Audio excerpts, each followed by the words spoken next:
예수님께서 이 땅에 오셔서 정말로 귀한 일들을 많이 행하셨습니다. 주님께서 행하시는 그 많은 일들을 곰곰이 들여다보면 우리 주님은 세 가지 일을 정말 잘하셨어요. 우리 주님이 이 세 가지 일을 행하신 일이 어떤 일인가? 우리 주님은 사람을 부르시고 사람을 세우시고 사람을 보내셨습니다. 그 주님께서 오늘 예배자리에 오신 우리 성도님들을 부르시고 세우시고 보내고 계신 줄로 믿습니다. 그래서 우리 주님은 세상에 묻혀 살 뻔하였던 갈릴리 어부들, 베드로, 안드레, 야고보, 사랑 많은 요한, 예수님 안 만났더라면 평생 갈릴리 어부로 고기 잡다가 인생이 끝날 뻔했어요.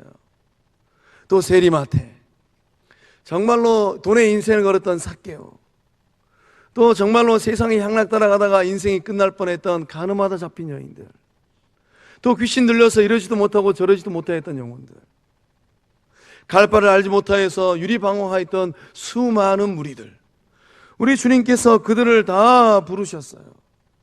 불러가지고 우리 주님이 제자 삼으셨습니다. 거기서 끝나지 않고 우리 주님은 이 제자들을 부지런히 가르치고 교육시켜가지고 하나님 나라 일꾼으로 세우셨어요. 예수님을 3년 정도 따라다녀 보니까 귀가 열리고 영안이 열려져서 이제 하나님 나라를 보기 시작합니다. 하나님의 거룩한 마음을, 거룩한 뜻을 마음에 품고 하나님의 일꾼들로 서기 시작했어요. 우리 주님께서 감당할 만한 능력이 있는 주의 백성들, 누가복음 9장의 말씀 보면 12제자를 파송했고 오늘 말씀은 70명의 제자들을 또 파송합니다. 세상 속으로 보내셨습니다. 그 주님께서 오늘 예배자리에 나오신 주의 친백성들, 그 인생길 가운데 동일한 은혜를 붓고 계신 줄로 믿습니다. 이번 한 주간 세상을 살아가시면서 예수님 마음을 마음에 품고서 내 마음이 가는 영혼들이 있어요. 내 마음이 가는 사람들이 있습니다. 정말로 그 영혼을 품에 안고 비싸지는 않지만은 그래도 작은 것 하나라도 주고 싶은 영혼들이 있어요. 그 영혼들이 아직도 예수를 만나지 못하였더라면 성령 충만한 마음으로 그 영혼들에게 도전하는 은혜의 삶들 다 될 줄로 믿습니다. 전도를 거꾸로 하면 무엇입니까? 도전이에요. 전도를 뒤집으면 도전입니다. 이번 한 주간 정말로 마음의 문을 열고 문 영혼들에게 도전할 때, 복음으로 도전하고 예수님의 사랑으로 도전할 때 그 마음의 문이 열려지는 역사함들이 일어날 줄로 믿습니다. 예수님은 제자들을 세상에 보낼 때 그냥 보내지 않으셨어요. 능력을 주시고 지혜를 주시고 성령의 충만함을 주셔서 보내셨습니다. 위대한 사명을 주셔서 보냈어요. 우리 안에도 그러한 영적 고백이 있는 줄로 믿습니다. 주님께서 우리에게 은혜를 주시고 능력을 주시고 지혜를 주시고 성령의 충만함을 주셨습니다. 이것 가지고 무엇할 것인가? 주님께서 보내시는 그 삶의 자리에서 위대한 사명자로서의 삶을 잘 살아내는 주의 친백성들 되실 줄로 믿습니다. 그 말씀의 고백이 마가복음 16장 15절과 16절의 말씀에 기록되어 있어요. 우리 함께 한 목소리로 읽어보도록 하겠습니다. 시작. 또 이르시되 너희는 온 천하에 다니며 만민에게 복음을 전파하라. 믿고 세례를 받는 사람은 구원을 얻을 것이요 믿지 않는 사람은 정죄를 받으리라. 아멘. 주님 말씀하십니다. 너희는 온 천하에 다니며 만민에게 복음을 전파하라. 그 만민 가운데 누가 있을까요? 그 만민 가운데 아직도 예수님을 만나지 못한 내 사랑하는 아무개가 거기 있어요. 성도는 누구일까요? 성도는 부름받은 사람입니다. 예수님의 제자는 누구일까요? 말씀과 기도로 훈련되고 예수님의 몸으로 세움받은 사람이에요. 예수님의 몸입니다. 내 시체 가운데 새끼손가락이 귀하면 엄지발가락도 귀해요. 오른쪽 귀가 귀하면 왼쪽 눈도 귀합니다. 세지는 잘 못하지만 머리카락이 귀하면 무릎팍도 귀해요. 허리가 귀하면 오장육부도 귀합니다. 그게 바로 몸이라는 거예요. 내가 귀하면 함께 믿음의 길을 걷고 있는 그 아무개도 귀하다라는 말씀입니다. 하나님 나라의 일꾼은 누구일까요? 하나님 나라의 일꾼, 보냄을 받은 사람들입니다. 세상 속으로 들어가서 생명의 빛을 전하는 사람들이에요. 그렇다면 예수님께서 찾고 있는 사람은 누구일까요? 예수님께서 사람을 찾고 있습니다. 우리 주님이 어떤 사람을 찾고 있겠습니까? 세상에서 출세한 사람일까요? 집안 좋은 사람일까요? 스타덤에 오른 유명 연예인들일까요? 엄청난 부와 명예를 쌓은 사람들일까요? 아닙니다. 우리 주님은 그러한 사람을 찾고 계시지 않아요. 예수님께서 찾고 있는 사람은 추수할 일꾼입니다. 예수님은 농부에 애타는 심정으로 일꾼들을 찾고 있습니다. 추수할 곡식이 많아요. 가을 들녘에 가보니까 지천에 널려 있어요. 논에도 있고 밭에도 있고 언덕에도 있고 벼도 있고 호박도 있고 감나무에 감이 주렁주렁하고 지천의 열매들이 널려 있습니다. 누가 거두어 드릴까요? 추수할 곡식은 굉장히 많이 있습니다. 문제는 곡식을 거두어 드릴 일꾼이 없고 손이 부족하다라는 말씀입니다. 내버려 두면 어떻게 될까요? 들녘에 곡식이 많이 있는데 내버려 두면 어떻게 될까요? 날짐승과 들짐승의 먹이가 되고 곡식 나달들이 떨어져서 썩어버릴 것입니다. 내버려 두면 된서리를 맞아서 얼어버릴 것 같아요. 내버려 두면 곡한 창고 안으로 들이지 못할 것 같습니다. 누군가는 가서 열매를 거두어 드려야만 합니다. 누가 가야 될까요? 누가 갈까요? 예수님의 눈에 세상 사람들은 추수를 기다리는 잘 익은 곡식과 같습니다. 세상 사람들은 추수 때가 되면 낯을 기다리는 알곡과 같아요. 누군가는 가서 그 영혼을 거두어 드려야만 합니다. 예수님 앞으로 천국 곳간 안으로 거두어 드려야만 합니다. 예수님께서 예수님의 마음을 품은 제자들과 사명자들에게 명령하십니다. 권유가 아니고 명령이에요. 사도행전 26장 17절에 18절의 말씀, 예수님의 명령으로 한 목소리로 함께 읽어보겠습니다. 시작.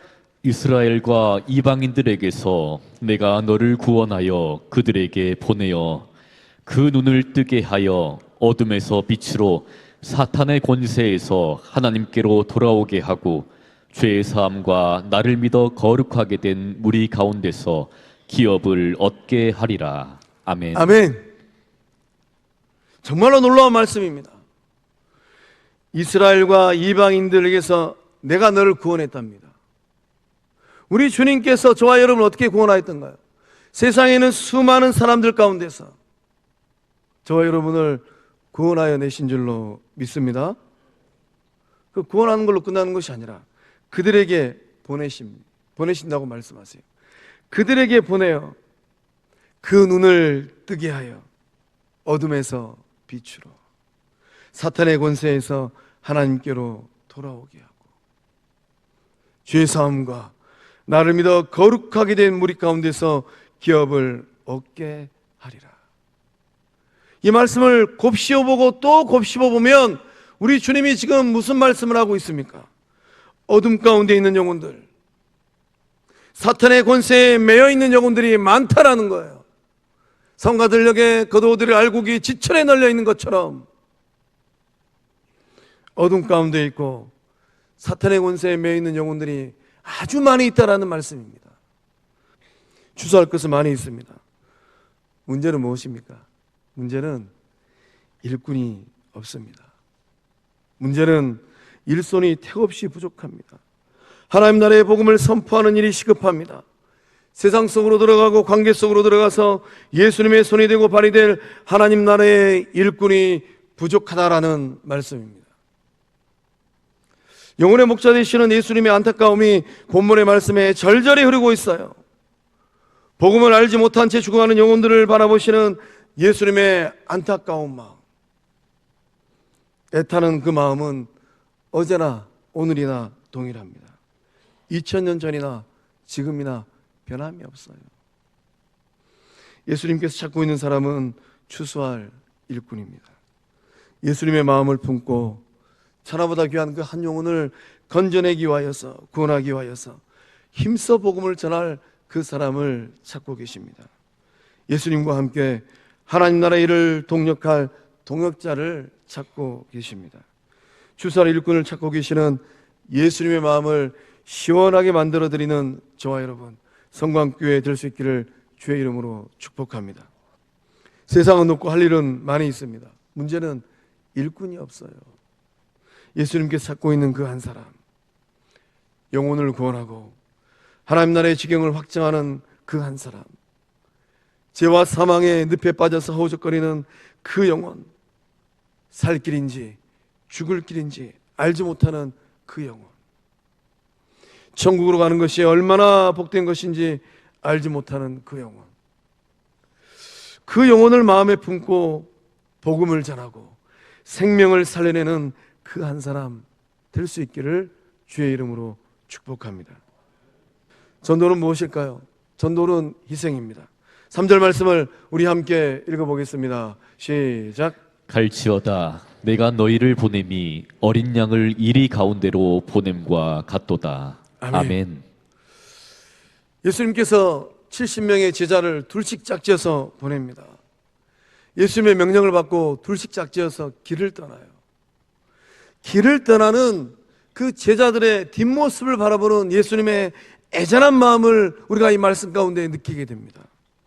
예수님께서 말씀하셨습니다. 갈지어다 내가 너희를 보냄이 양을 이리 가운데 보냄과 같도다. 양은 유약한 짐승이에요. 늘 위험에 노출되어 있고 무방비 상태에 놓인 동물이 양입니다. 양은 때때로 넘어지면 잘 못 일어난다고 합니다. 목자가 와서 일으켜줘야지만이 일어설 수 있다고 해요. 그렇기 때문에 이 양이라는 동물은 목자의 도움이 절실합니다. 양은 목자가 지켜줘야지만이 살아갈 수 있는 동물이에요. 그러니까 우리 주님이 예수님의 명령을 받고 복음을 전하기 위하여서 둘씩 짝지어서 세상을 향하여 나아가는 제자들의 그 뒷모습, 그 얼굴, 우리 주님의 눈에 양처럼 보입니다. 반면에 1인은 어떠합니까? 1인은 사나운 짐승이죠. 교활하고 잔인합니다. 무리지어 다니면서 남의 것을 빼앗는 것을 즐기는 동물이에요. 세상은 이리떼가 가득합니다. 우리 주님이 양과 같은 제자들을 이리떼처럼 몰려있는 세상 속으로 보내신다라는 거예요. 저는 말씀을 묵상하면서 왜 우리 주님께서 제자들을 비유하실 때 힘이 센 또 백수의 왕인 호랑이나 사자로 비유하지 아니하시고 양으로 비유하셨을까? 우리 주님이 양처럼 유약한 제자들을 이리떼가 득실거리는 세상 속으로 보내고 있습니다. 그렇게 보내는 이유가 있다면 무엇일까요? 양우리에 가만히 두신다면 어떠한 일도 당하지 않을 것 같아요. 그저 양우리에 가만히 있다면 어떠한 해도 당하지 않을 것 같습니다. 그런데 우리 주님은 양 같은 제자들을 이리떼가 득실거리는 세상으로 보내고 계십니다. 우리 주님께서 험난한 세상 속으로 제자들을 보내고 있는 이유가 있다면 무엇일까요? 제자들이 가야지만이 세상에 빛이 비춰지기 때문입니다. 제자들이 가야지만이 주님께서 가장 기뻐하시는 그 한 영혼을 건져낼 수 있기 때문입니다. 이 말씀에 참된 의미가 있다면 무엇이겠습니까? 세상에서 복음을 전하다 보면 감당할 수 없는 어려움과 고난을 만난다라는 말씀입니다. 우리 주님께서 마음 각오를 단단히 하라라고 제자들에게 말씀하고 있는 거예요. 희생할 각오를 하고 고생할 각오를 하라라고 말씀하고 있는 것입니다. 복음 전도자의 삶을 살다 보면 때로는 억울할 때가 굉장히 많이 있습니다. 평안할 날이 없어요. 수고를 많이 해야 되고 가고 또 가고 돌아보고 또 돌아보고 받아주고 또 받아주어야만 합니다. 바울의 인생이 그랬습니다. 매맞고 욕먹고 배척당하고 위협당하고 감옥에 갇히고 말로 다 표현하지 못할 고통과 어려움을 직면을 하고 참으로 어려운 시간들이 많이 있었습니다. 늑대와 이리떼가 득실거리는 세상 속에서 한 줄기 찬란한 생명의 빛을 비추기 위하여서 주의 백성들은, 보냄받은 제자들은 온갖 고생을 다 당해야만 했습니다. 그럼에도 불구하고 오늘 저와 여러분이 가지고 있는 담대함과 확신이 있다면 무엇일까요? 예수님께서 세상을 이기고 사탄을 이기고 사망을 이겼다라는 이 사실인 줄로 믿습니다. 예수님께서 내 뒤에 당당하게 서 계신다는 이 사실인 줄로 믿습니다. 이 믿음의 고백을 가지고 요한복음 16장 33절의 말씀을 함께 읽어보겠습니다. 시작. 이것을 너희에게 이르는 것은 너희로 내 안에서 평안을 누리게 하려 함이라. 세상에서는 너희가 환난을 당하나 담대하라. 내가 세상을 이기었노라. 아멘. 세상에서는 너희가 환난을 당하나. 복음을 전하다 보면, 전도를 하다 보면 환난을 당할 수 있어요. 내가 듣지 말아야 될 말을 듣기도 하고 나의 자존심이 뭉개지기도 하고 때로는 인격 대우를 받지 못할 때도 있습니다.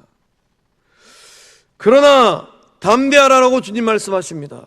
내가 세상을 이기었노라. 예수 그리스도의 복음을 들고 세상을 향하여 나아가는 주의 백성들은 어떤 어려움 가운데 놓여 있다 할지라도 마침내는 승리하는 주의 친 백성들 다 될 줄로 믿습니다. 저는 본문의 말씀을 묵상하면서 구원받은 성도들의 자화상, 그 자화상이 이리가 아님에 감사 기도를 드렸습니다. 성도의 얼굴은 가장 좋은 전도지입니다. 근데 주님께서 이 성도의 얼굴을 뭐라고 말씀하셨습니까? 양의 얼굴이라고 말씀하셨습니다. 성도의 얼굴이 이리의 얼굴이 되고 세상 물질의 노예가 된 화전노예의 얼굴이 되고 작은 감정을 다스리지 못해서 울그락불그락 환한 얼굴이 되어서는 안 된다라는 말씀이에요. 양의 얼굴이 되고 예수님 얼굴이 되고 천사의 얼굴이 되어서 우리는 세상에 강력한 도전장을 내밀어야 됩니다. 영적 아비 바울이 아들 디모데에게 그 얼굴로 세상에 나아가서 생명의 복음을 전하라라고 권면하였어요. 그 아비 바울의 심정으로 우리 디모데후서 4장 2절의 말씀을 함께 읽어보겠습니다. 시작. 너는 말씀을 전파하라. 때를 얻든지 못 얻든지 항상 힘쓰라. 범사의 오래 참음과 가르침으로 경책하며 경계하며 구원하라. 아멘. 아멘. 성도의 얼굴은 살아있는 전도지입니다. 그래서 우리는 이 얼굴을 가지고 예수님의 얼굴, 천사의 얼굴, 순한 양의 얼굴을 가지고 이리때가 득실거리는 세상에 강력한 도전장을 내밀어야 돼요. 아버지 바울은 아들 디모데에게 권면을 합니다. 저는 이 말씀을 묵상할 때마다 늘 마음이 조심스러워요. 나는 내가 길러낸 두 아들에게, 두 자녀에게 그렇게 권면하였던가. 우리가 자녀를 길러가면서 세상에서 출세해라, 많은 돈을 벌어라, 남보다 잘 살아라 이렇게 권면하지만 영적 아비 바울이 아들 디모데에게 권면하였던 것처럼 너는 말씀을 전파하라, 너는 전도자의 삶을 살아라 그렇게 권면하였던가요? 때를 얻든지 못 얻든지 항상 복음을 전하는 일에 힘을 써라 그렇게 권면하였던가요? 저 말씀 준비하면서 회개했기도 많이 하였습니다. 오늘 예배자리에 나오신 주의 친백성들, 영적 어머니 아버지들이 품 안에 있는 자식이든 객지로 나가 있는 자식이든 권면할 때에 얘야 너는 예수 그리스도의 복음을 전하는 전도자의 삶을 살아내라. 때를 얻든지 못 얻든지 직장에서든 가정에서든 세상에서든 복음을 전하는 것에 항상 힘을 써라. 이렇게 권면하는 영적 부모들 다 될 줄로 믿습니다. 미국의 목사님 가운데 필립 브룩스라는 목사님이 계십니다. 미국 보스턴에 있는 아주 유서 깊은 교회, 이 트리니티 처치 이 교회에서 이 목회하셨습니다. 이 필립 브룩스 목사님은 헬런 켈러에게 복음을 전한 것으로 아주 유명해요. 이 목사님은 어디서나 전도를 하며 신방을 통하여서 복음 전도 사역을 감당하셨습니다. 이 목사님의 친구 중에 아주 유명한 무신론자가 있었어요. 정말 철저한 무신론자들, 또 얼마나 똑똑한지 철학적인 기반과 또 심리학적인 기반이 아주 탄탄해서 복음이 들어갈 틈이 없어요. 무신론자들, 하나님이 없고 예수가 어디 있냐 이렇게 고백하는 무신론자들. 이 목사님의 친구 가운데 그러한 분이 있었다라는 거예요. 필립 브룩스 목사님은 그 친구에게 복음을 전하기 위하여서 기회가 되는 대로 일정을 바꿔가면서 이 친구를 찾아갔답니다. 건강이 좋지 않음에도 왕성하게 복음을 전하는 이 목사님, 주변에 있는 많은 사람들이 이 목사님을 걱정했답니다. 주변 사람들의 이 걱정의 말이 들려올 때 목사님은 늘 이런 고백을 하셨습니다. 사랑하는 만큼 노력하고 전도합니다. 전도는 사랑하는 만큼 노력하는 것이라는 거예요. 세월이 흘러갑니다. 이 목사님도 이외는 아니었어요. 이 노년이 되어서 건강이 너무 악화되어서 1인실 요양원에 입원하게 되셨습니다. 어떤 면에도 다 사절하셨어요. 목사님이 유일하게 만난 한 사람이 있었는데 그 사람이 누구였을까요? 복음을 받아들이지 않아 했던 무신론자 친구, 이 한 사람만 면회를 허용하였답니다. 하루는 이 무신론자 친구가 이 목사님에게 이렇게 질문을 했다고 해요. 의복에, 자네는 건강이 그토록 좋지 않은데 다른 사람들은 다 사절하면서 왜 내만큼은 만나주는 건가? 이 질문에 목사님께서 웃으시면서 이렇게 대답하셨답니다.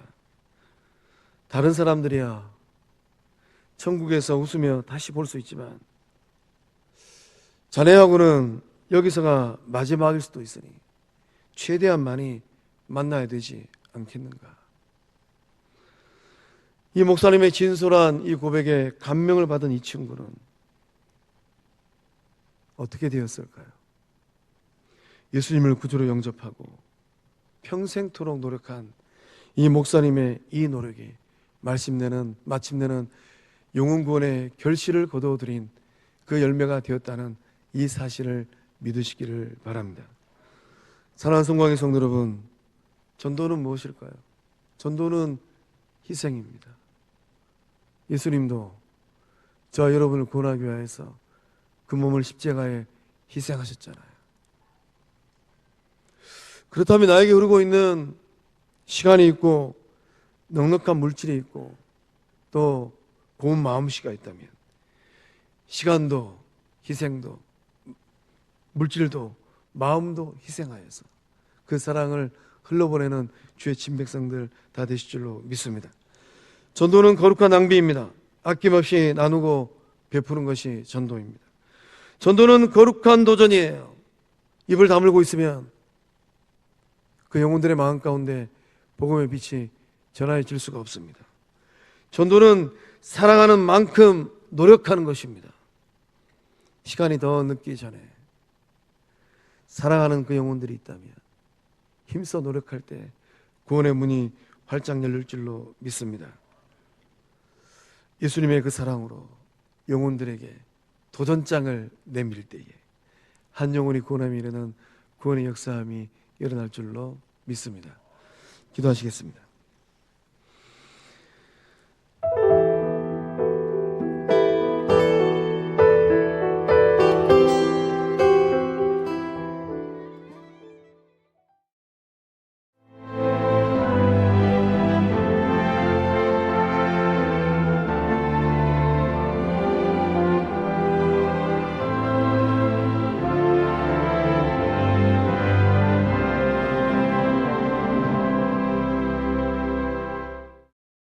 여수는 섬과 바다를 연계하는 5개만의 보전과 균형 개발을 통해 여수만 르네상스 시대를 열어가고자 합니다. 이제 여수의 새로운 미래, 여수만 르네상스가 실현됩니다. 누구보다 먼저, 누구보다 빠르게 미래를 준비해온 전라남도. 교육과 삶, 여행 같은 일상은 행복으로, 미래에 한 발 더 가까이 대한민국의 산업을 지탱하는 그 힘은 전라남도에 있습니다. 푸른 바다와 청정자연, 한국의 깊은 숨결을 간직한 곳.